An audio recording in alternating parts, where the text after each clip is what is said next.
Today I'm making Lyssa's deep fried rotel dip balls. For the full video and full instructions, I linked her video.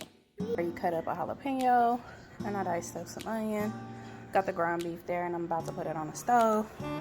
You're gonna add some taco seasoning. I usually make mine, but if I do use store-bought, it's gonna be the Taco Bell flavor.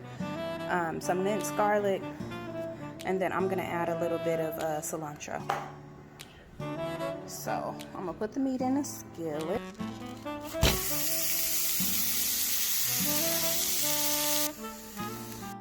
So we're cooking our ground beef up. We're cooking our onions with it. You want to break that meat up. Start cooking your ground beef and let your onions become a little translucent. And at this point, you want to go ahead and put on your seasonings, a little or a lot, however you like it. This is adobo. This is a little black pepper. This is a little bit of ground oregano, a very little bit, or else it'll be bitter.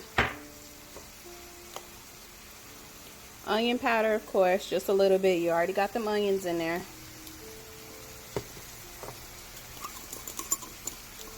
Then, of course, you want to hit it with your garlic pepper. I season my meat. I'm getting ready to drain this, but I still like it seasoned anyway, even before I put the taco seasoning in. It's got to have flavor, so we'll be back.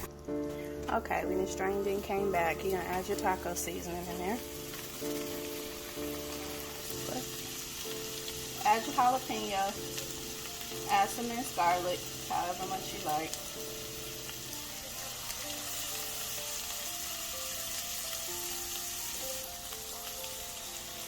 Add your cilantro. This is partially dried.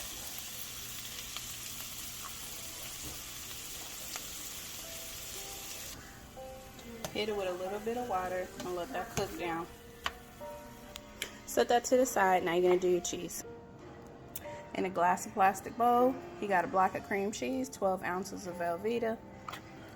You're going to throw in a whole can of rotel, strained of course, and a gang of sharp cheddar. However much you like. We like cheese, so.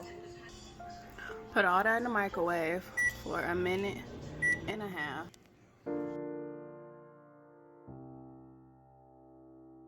After you stir it, it looks like this.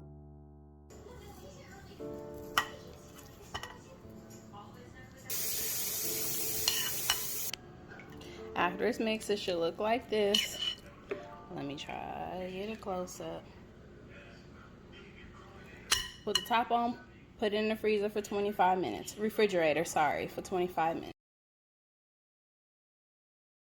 Now, I don't know what happened to the footage of me rolling and battering these, but they came out really good. I even tried some with hot Cheetos for the kids, but yeah, watch our video for the full details.